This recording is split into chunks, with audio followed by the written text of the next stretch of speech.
público. Você sabe que é uma coisa importante, né? Esse público dos idosos, né? Eles precisam fazer um pouco de barulho para a sociedade reconhecer, né, a importância deles, reconhecer os direitos, reconhecer as fragilidades, as dificuldades e também os potenciais. Sim. Né?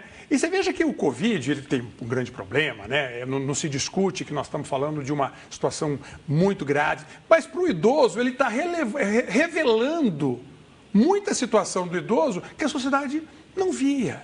Não via. Né? Eu acho que enquanto sociedade, enquanto famílias, tem muita família que não estava dando atenção para o idoso como está dando agora. Né? Poxa, a vida tem que ficar preocupado. Então, eu acho que esse protagonismo do idoso no Covid-19, ele vai gerar coisas boas. Depois que a gente passar por toda essa fase, nós vamos fazer o seguinte, olha, depois da pandemia, nós conseguimos ter uma outra percepção de como é que é o idoso e quais são as necessidades que ele realmente tem. Sem dúvida. Agora, essa coisa de ter que ficar isolado, para eles que precisam fazer uma caminhada, que precisam ir ao baile, e a aula de informática, tem muita gente fazendo, né? Se atualizando na tecnologia, isso faz mal, né, doutor?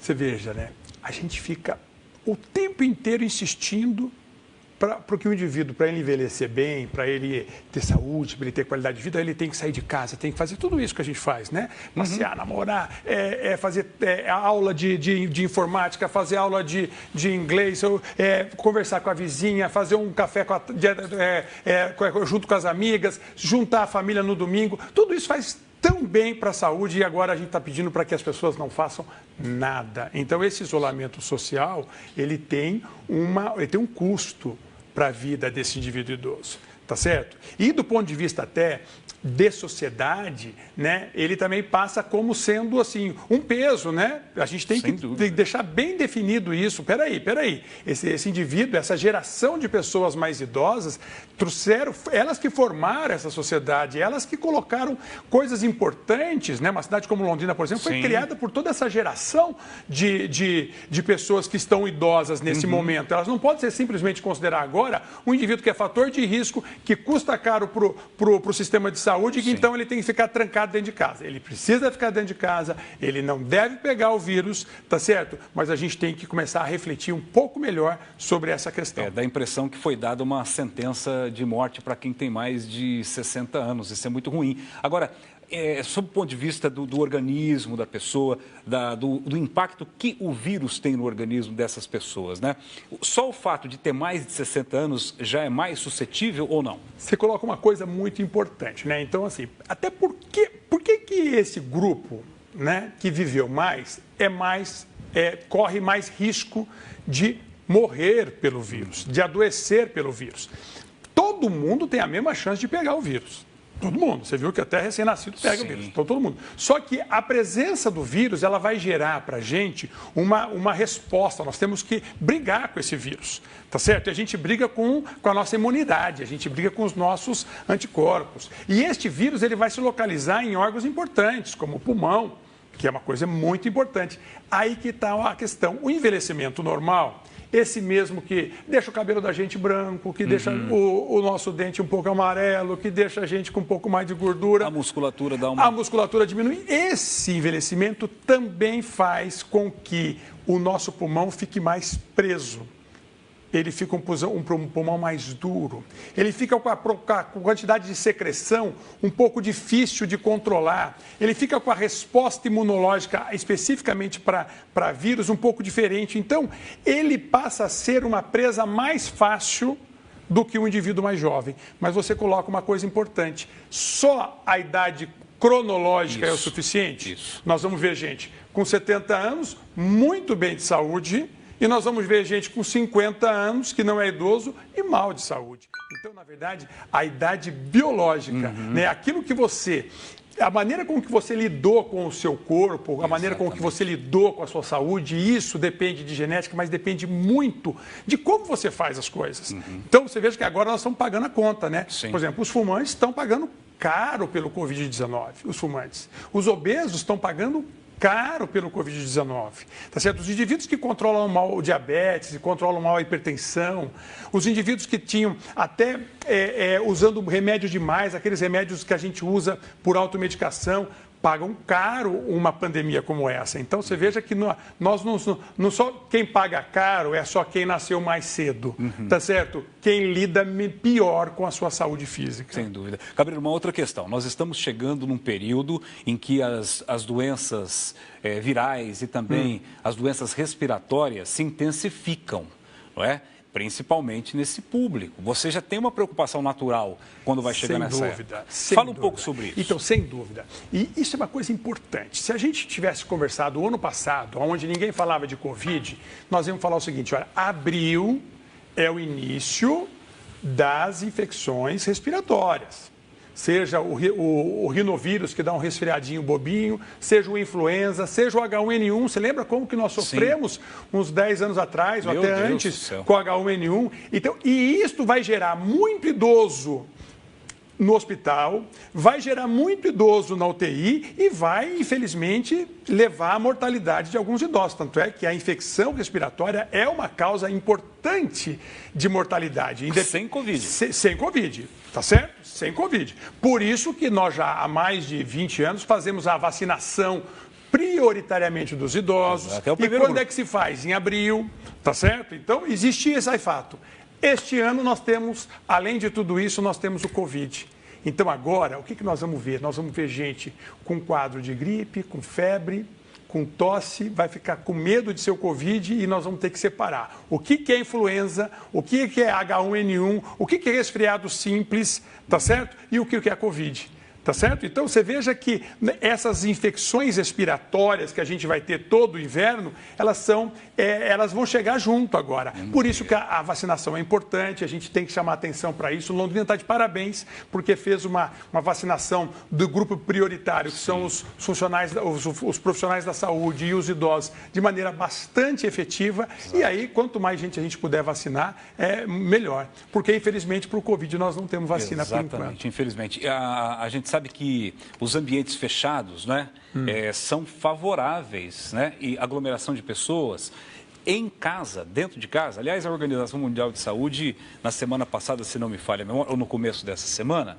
já fala da transmissão da Covid intradomiciliar. Sem dúvida. Quer dizer, o que nós vamos fazer? Nós vamos sair então? Exatamente, E aí eu te pergunto para o idoso que está nos assistindo, né, papai, mamãe e vovó, vovô e vovó.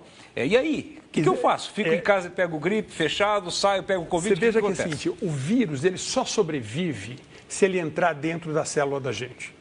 Se o vírus ficar aqui nessa mesinha, ele vai morrer. Vai demorar um pouquinho, mas ele vai morrer. Tá certo? Então ele precisa que a gente fique perto um do outro.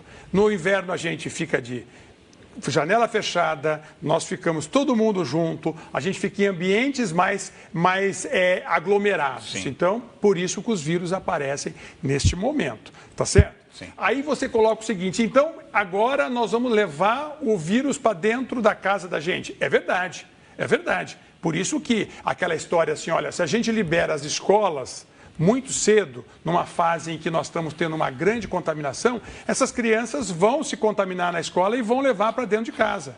Tá certo? Então é verdade mesmo. Sim. Agora, isso não significa que as famílias têm que ficar de quarentena. Tá certo? Quer dizer, eu estou vendo muitos idosos sozinhos, isolados dentro de casa. Tá certo?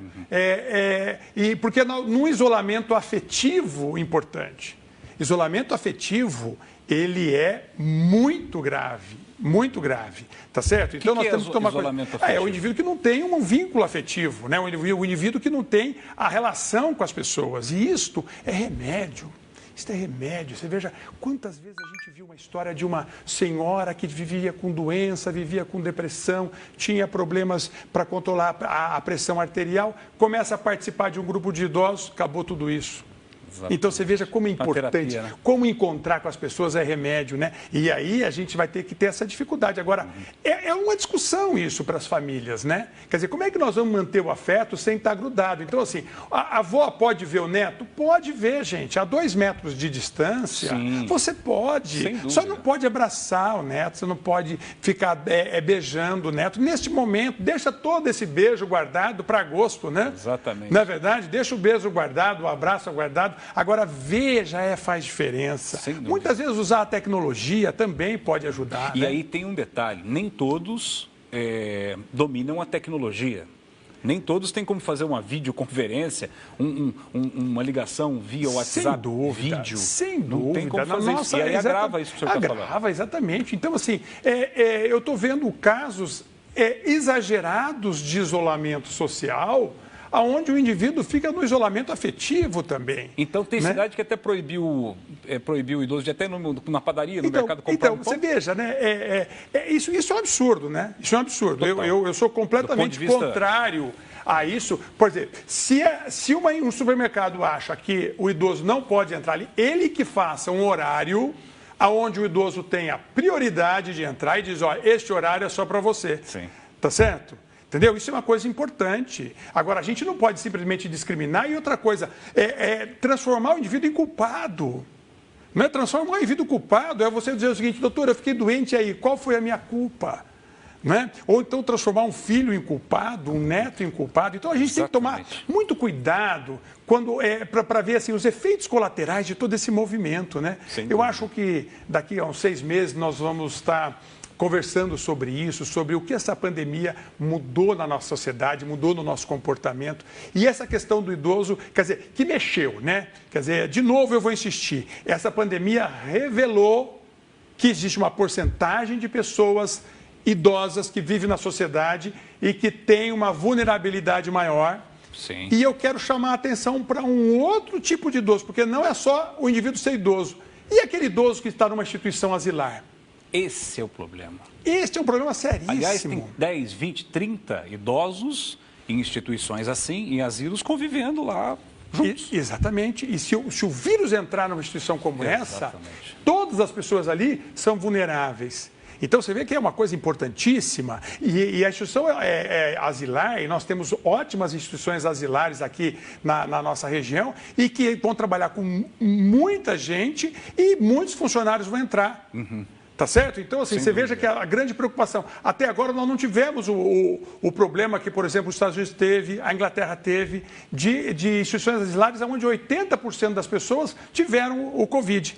Agora, uma coisa importante, aquele indivíduo que está no asilo, que está numa instituição, recebe uma visita que para ele custa caro, é tão valiosa aquela visita. Ele espera às vezes um mês. Exatamente. E agora está sendo proibido, e corretamente.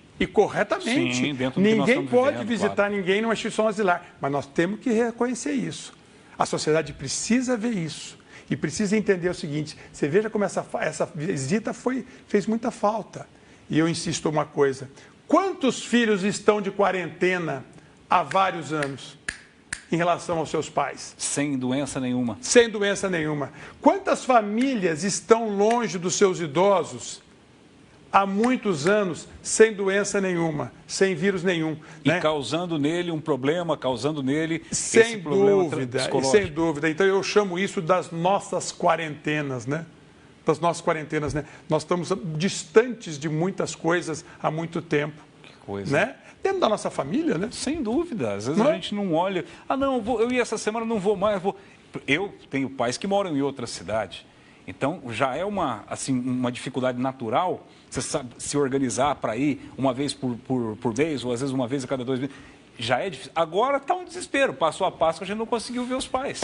Então, mas ao mesmo tempo, existe muita gente por conta desse isolamento social. Bom, então agora eu não vou ver de jeito nenhum. Exato. Então, você vê que é uma coisa importante, né? Quando eu insisto que essa pandemia veio para chacoalhar tudo, né? Veio para chacoalhar o sistema de saúde, né? Nunca mais alguém vai falar que o SUS não é importante, né?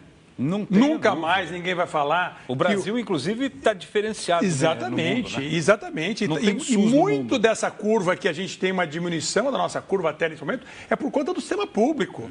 Nunca mais ninguém vai falar que a universidade pública não é importante, que os estudos em pesquisa não são importantes. Isso é importantíssimo. Você veja que essa pandemia vai mudar a maneira da gente ver muita coisa. Daqui a pouco, depois do intervalo, então, vamos falar de cuidados, orientações e dar algumas dicas também para tentar fugir dessa monotonia, principalmente para esse público que nós estamos focando hoje no programa, que são os idosos. Daqui a pouco a gente volta com o Dr. Marcos Cabreira. Um instante só, é bem rápido o intervalo.